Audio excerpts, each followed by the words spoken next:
दोस्तों नमस्कार। कल सुप्रीम कोर्ट में एक बड़ा ज़बरदस्त हंगामा हुआ है। सुप्रीम कोर्ट के जजों को ये लगा कि अब जजों के भ्रष्टाचार के मामले भी खुल सकते हैं, तो छटपटा गए। इसके बारे में मैं आपको विस्तार से बताऊंगा, क्योंकि ये मामला बहुत संगीन है।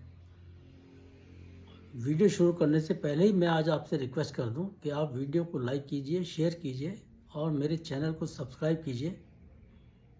अब बात शुरू करते हैं।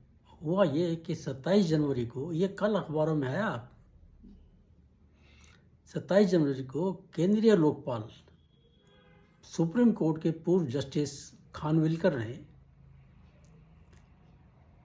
एक आदेश पारित किया कि हाईकोर्ट के जज लोकपाल अधिनियम के सेक्शन 14 के अंतर्गत पब्लिक सर्वेंट माने जा सकते हैं, माने जाएंगे। और एक हाई कोर्ट के जज के ऊपर भ्रष्टाचार के शिकायत मिली। वो उनके ऊपर ये शिकायत थी कि उन्होंने अपने एक सब मजिस्ट्रेट को प्रेशराइज करने की कोशिश की, और एक दूसरे जज, हाई कोर्ट के जज, उनका मामला किसी और केस में था, उसके अंदर भी उनके ऊपर शिकायत थी। लेकिन खानविलकर जी ने क्या किया, बड़ा अपने को, मतलब जो तरीके से चले, वो कोई गलत तरीका नहीं था उनका कि हाई कोर्ट के जजों का मामला है, इसलिए उन्होंने सारी शिकायतें और सारे दस्तावेज चीफ जस्टिस को मार्गदर्शन के लिए, गाइडेंस के लिए भेजे। ये कोई गलत काम तो नहीं किया उन्होंने। अब अपनी ये तो बड़े लोग हैं, इनकी अपनी इंटरप्रिटेशन हो सकती है। अब ये मामला जैसे ही सामने आया, तो पहले मैं बोल दूं कि ये अब मामला लोकपाल और चीफ जस्टिस के बीच में था। इसके बीच में किसी को आने की कोई जरूरत नहीं थी। लेकिन हुआ क्या, कल justice B.R. Gavai, justice Suryakant और तीसरे जज और थे,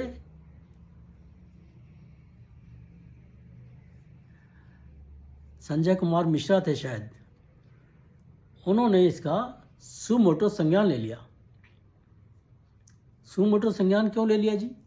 कहते कि ये इट इज वेरी, क्या शब्द इस्तेमाल किए मैं बताता हूं आपको।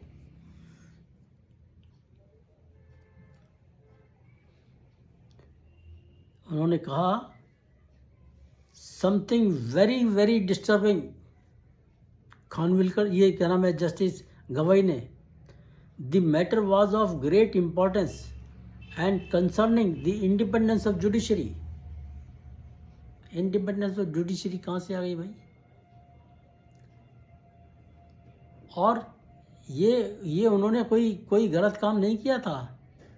1991 में सुप्रीम कोर्ट के एक संविधान पीठ ने 4-1 के फैसला दिया था कि हाई कोर्ट और सुप्रीम कोर्ट के जजेस पब्लिक सर्वेंट हैं। उन्होंने कह दिया तो क्या दिक्कत आ गई? उन्होंने कह दिया तो तुम्हारी जुडिशरी की इंडिपेंडेंस खतरे में पड़ गई। What is this? और देखिए,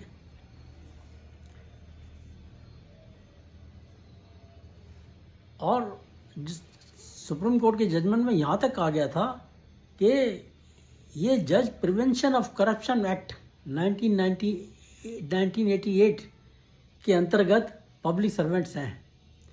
अब देखिए, इनको बचाने के लिए, मतलब इनको जजों को दिखाई देगा ना कि हम तो अब नंगे हो जाएंगे, क्योंकि जुडिशरी के हमाम में तो सब नंगे हैं। बचाओ, एक दूसरे को बचाओ। तो इनको बचाने के लिए और कौन पहुंचा? कपिल सिब्बल। कपिल सिब्बल कहता है the ruling was exceptionally disturbing। वाह जी वाह। It is a fraud with danger. बहुत बड़ा खतरा है इससे, और इसके ऊपर तुरंत स्टे होना चाहिए। और मिलॉर्ड ने स्टे लगा दिया, लोकपाल के ऑर्डर को स्टे लगा दिया तुरंत, और 1 महीने की डेट दे दी, 21 मार्च को सुनवाई करेंगे हम।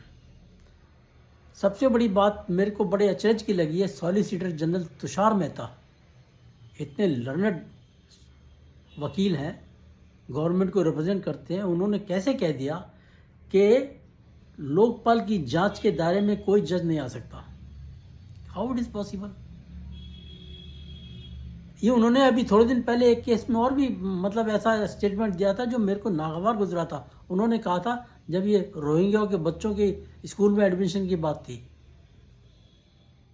तुषार मेहता ने कहा कोई बच्चे को एजुकेशन के अधिकार से वंचित नहीं रख सकते। अरे तुम दुनिया भर के लोगों को यहाँ हिंदुस्तान में ले आओगे? ये कैसे कहा उन्होंने?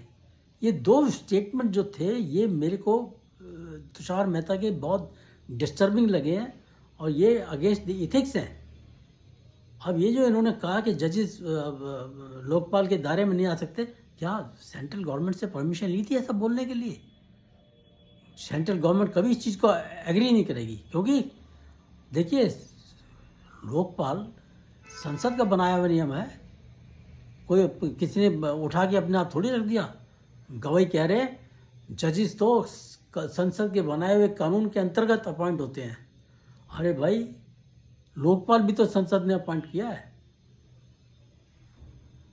और तुम ऐसी संविधान की हत्या कर रहे हो कि तुम एक संवैधानिक संस्था हो, दूसरी संवैधानिक संस्था का गला घोट रहे हो आप। उस संस्था में लोकपाल में 9 मेंबर हैं। 9 के 9 ने यूनानिमसली फैसला किया कि इन जजों के खिलाफ इंक्वायरी होनी चाहिए, और फिर उन 9 के मेंबरों के अंदर 4 लोग जुडिशियल ऑफिसर, जुडिशियल जजेज हैं, उनकी कोई वैल्यू नहीं है। और खानविलकर तो कल तक तुम्हारे साथ ही थे, सुप्रीम कोर्ट के जज थे। इसका क्या मतलब निकलता है? तुम उनको निखद समझते हो? ये तो खैर बहुत दिन से मैं देख रहा हूँ, उन्होंने PMLA एक्ट के जो जजमेंट दिया था, ये सुप्रीम कोर्ट के आजकल के जज उसको उधेड़ने में लगे हुए हैं बस, कि किसी तरह से भी उस जजमेंट की, खानविलकर के जजमेंट की बखिया उधेड़ दो। कभी ये नुक्स निकाल देते हैं, कभी ये मतलब तरह तरह की इंटरप्रिटेशंस दे रहे हैं।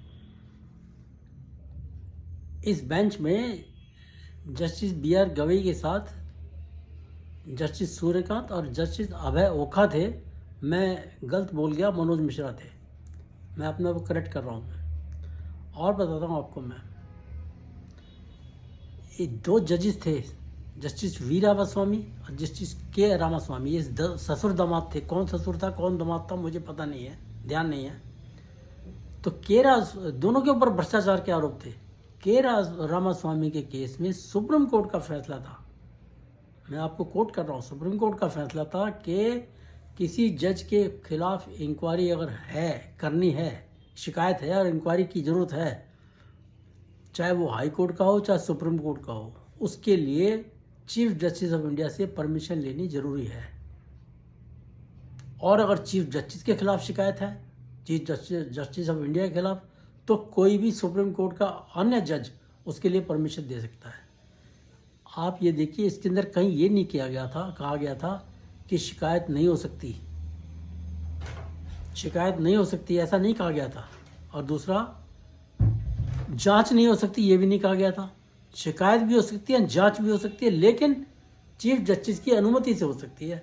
खानविलकर ने वही किया, उन्होंने शिकायत और दस्तावेज सब कुछ लेके चीफ जस्टिस को भेज दिए, आप मार्गदर्शन करो। मार्गदर्शन क्या, वो उनसे अनुमति मांग रहे हैं, आप परमिशन दीजिए। तो इसमें वेयर इज द फ्लॉ? लेकिन गवई साहब ने तुरंत स्टे कर दिया उसको। ये हालत है। ये मतलब किसी को मतलब कोई आदमी इनके खिलाफ अगर बोल दे तो बर्दाश्त नहीं होता। एक बहुत बड़ा जुमला है इस हिंदुस्तान में, कानून में सब बराबर हैं। ये कानून में सब बराबर हैं। अभी आपको बताता हूँ, 11 फरवरी को एक केस चल रहा था जो बहुत पुराना केस है, आज का नहीं है, वो 12 साल से चल रहा है। कभी किस तरह से चलता है, कभी किस तरह से, कि जो नेता लोग हैं, पार्टीज के राजनेता हैं, उनके ऊपर अगर सज़ा हो जाती है तो फिर वो दोबारा लॉ मेकर कैसे बन सकते हैं, ये सवाल खड़ा किया है इन्होंने। ये सवाल सुप्रीम कोर्ट ने खड़ा किया कि वो अभी जो कानून है वो ये है कि 2 साल की सज़ा हो जाए तो उसके बाद 6 साल के लिए वो इलेक्शन के लिए डीबार हो जाता है, उसके बाद फिर इलेक्शन लड़ सकता है। तो वो इनका कहना है सुप्रीम कोर्ट का कि जब एक बार वो भ्रष्ट हो चुका, डिक्लेयर हो चुका, तो फिर दोबारा से लॉ मेकर कैसे बन सकता है वो। तो इन्होंने 11 फरवरी को लेकर 4 मार्च तक की उन्होंने सरकार को टाइम दिया कि आप जवाब दीजिए, और अगर आपने जवाब नहीं दिया हम सब सुनाई अपने आप ही चालू कर देंगे। ये कहानी है कि उसके अंदर कहा गया कि पब्लिक सर्वेंट अगर किसी के ऊपर आरोप लग जाता है, चार्जशीट हो जाती है, आरोप सिद्ध हो जाते हैं, तो उसको नौकरी से बर्खास्त कर दिया जाता है। फिर वो कभी भी सरकारी नौकरी के लिए एलिजिबल नहीं रहता। जब वो एलिजिबल नहीं रहता तो कोई भी एलिजिबल नहीं रहना चाहिए। फिर तो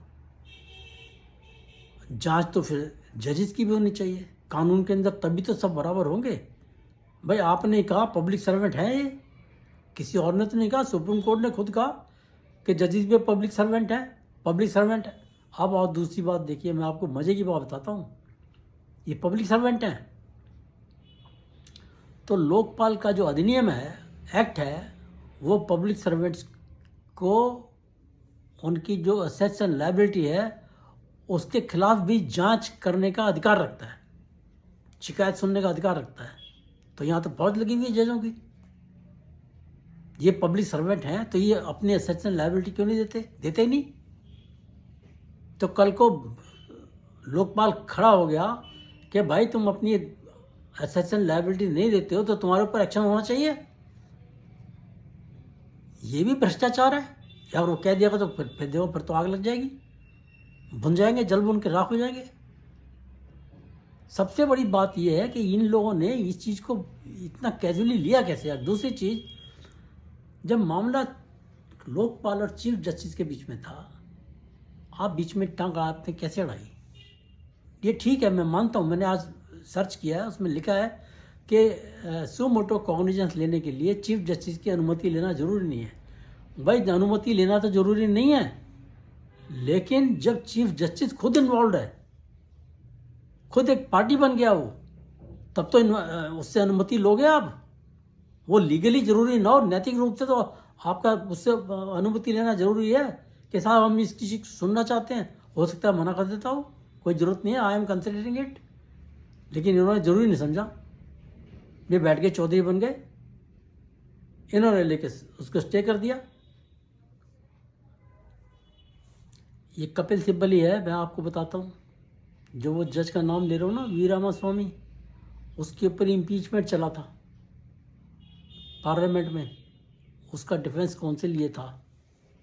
भ्रष्ट लोगों का आदमी है, सच समझ लीजिए आप। और अब क्या किया इन्होंने, जजों ने, तीनों जजों ने, साथ में जो कंप्लेनेंट है जिसने शिकायत की है लोकपाल को, उसको भी हड़का दिया है। देख, किसी को शिकायत के बारे में डिस्क्लोज नहीं करना, अपनी शिकायत पब्लिक में डिक्लेयर मत करना। और दूसरा, कौन कौन से हाई कोर्ट के जज हैं, वो हाई कोर्ट का नाम भी मत लेना, जजों का नाम भी मत लेना। ये है इनकी dictatorship, this is called true dictatorship. ये कहाँ किसी को न्याय देंगे, दे ही नहीं सकते। अब आप सोचिए, खानविलकर कोई मूर्ख आदमी है, उसको भी तो कुछ समझ होगी। सुप्रीम कोर्ट का जज ऐसे ही रह गया क्या? वो भी वैसे तो बहुत से रह जाते हैं बैकडोर से एंट्री करने वाले कॉलेजियम की, लेकिन उसने कुछ तो सोचा होगा ना। या खुदा जब अकल बांट रहा था सारी आपके पास थी, आपके हिस्से में आ गई। ये बड़ी अजीब विडंबना है साहब। आप इसकी चीज़ को बड़ी गहराई से समझिए कि ये तो मतलब ये कहना चाह रहे हैं, मैं आपको सही बताऊं सही शब्दों में, कि हम जजों को भ्रष्टाचार करने का मौलिक अधिकार है। हमारे पर कोई उंगली नहीं उठा सकता, हमसे कोई सवाल नहीं कर सकता, हमारी कोई जांच नहीं कर सकता। ये अगर इस तरह चलेगा तो लोकतंत्र तो भाई साहब खड्डे में चला जाएगा। और सबसे बड़ी हताशा की बात यही है कि सुप्रीम कोर्ट किसी की आजकल सुन ही नहीं रहा। जो करना है हमने करना है, बस हम मालिक हैं। वो जैसे वो कहता था केजरीवाल, दिल्ली के मालिक हम हैं, ये कहते हैं देश के मालिक हम हैं, हम पेल देंगे हर किसी को जो आएगा। अरे जो हाई कोर्ट के वकीलों को कहते हैं इतना दिमाग लगा के आना, यार कमाल है। उसकी कविता के ऊपर कह रहे दिमाग लगा के, तुम दिमाग लगा के देखो तो तुमने दिमाग लगा लिया? तुम दिमाग लगा के देखो सी उसने बंदे ने क्या कहा है। उसने सीधा हिंदुओं को नरसंहार की धमकी दी, नहीं कही तो किसके लिए कहा उसने? खून खून के प्यासे सुन लो जरा, किसको कह रहा है खून के प्यासे? बेवकूफ़ बनाते हो लोगों को, कोई है ही नहीं, अकल ही नहीं किसी को, सारी अकल तुम्हारे पास है। This is very surprising, very sorry state of affair.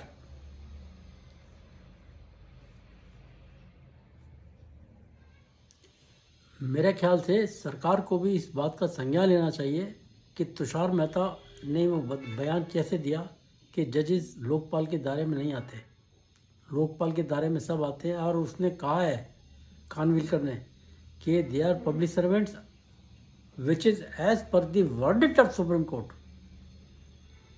तो कोई गलत नहीं कहा उसने। तुषार मेहता बहुत लर्नेड आदमी है, उनको अपने जो स्टेटमेंट है उसको वापस लेना चाहिए। और सुप्रीम कोर्ट में एक चीज़ मैं कहता हूँ, लोकपाल की तरफ से पैरवी करनी चाहिए कि जो उन्होंने कहा ठीक कहा है। और शिकायतों को तो मैं कह रहा हूँ शिकायतें चालू तो हों, शिकायतों के तो अंबार लग जाएंगे, इतनी शिकायतें होंगी। आपकी छोड़ो जी, असेट्स एंड लायबिलिटी आपकी पब्लिक होने लगे तो उसी में पता नहीं कितने नप जाएंगे, मज़ा आ जाएगा, तरावट आ जाएगी सारी। ये कहते हैं जी हम तो कानून से ऊपर हैं। अरे कहने आरटीआई में मेरे को जवाब देने से मना कर दिया उन्होंने, कहते हैं इनको वॉलंटरी है, असेट्स लायबिलिटी दे ना दे। कैसे वॉलंटरी है भाई? एक आईएएस ऑफिसर अगर या कोई भी सरकारी कर्मचारी असेट्स एंड लायबिलिटी ना दे तो सस्पेंड कर सकते हैं उसको, उसके ऊपर डिसिप्लिनरी एक्शन इनिशिएट हो सकता है। आपके लिए वॉलंटरी है, आप ऊपर से आसमान से टपके हो। ये बोलना पड़ता है हमको साहब, ये बोलना पड़ता है हमको, बोलना बहुत ज़रूरी है, इन तक आवाज़ पहुंचनी चाहिए। आप खुदा से ऊपर नहीं हो आप, आपको समझना होगा हकीकत सच्चाई क्या है, लोग क्या सोचते हैं आपके बारे में, आपको जानना होगा, आपको जानना चाहिए। नहीं जानते तो वो एक बार मोदी जी ने कहा था ना, जिस संस्था के ऊपर कोई जिम्मेदारी नहीं होती है उसका तो बर्बाद होना तय है, ये बोला था उन्होंने। और 15 दिन के बाद 20 दिन के बाद वो 4 जजों की प्रेस कॉन्फ्रेंस हो गई थी, पता चल गया था कि कितने पानी में लोग ये। तो ये किस्सा बहुत मज़ेदार था, इसलिए मैंने आपको सारा विस्तार से बताया। आप इसको ज़्यादा से ज़्यादा शेयर कीजिए, ये सुप्रीम कोर्ट के जजों तक पहुंचना चाहिए। हमने क्या किया? गलत किया, निश्चित रूप से गलत किया आपने। ये स्वतः संज्ञान लेने वाला मामला नहीं था, बतेरे मामले हैं स्वतः संज्ञान लेने के लिए, आप उनको नहीं लेते हो। अरे आप जो एक कहावत है कि जी कानून की दृष्टि में सब बराबर है, उसको कहीं तो फॉलो करो यार, कुछ तो फॉलो करो। करने नहीं चाहते आप। मेरा ख्याल है आपको मेरी बातें पसंद आई होंगी। आज की बात में इतना ही, फिर मिलते हैं। नमस्कार, जय हिंद, भारत माता की जय, जय श्री राम।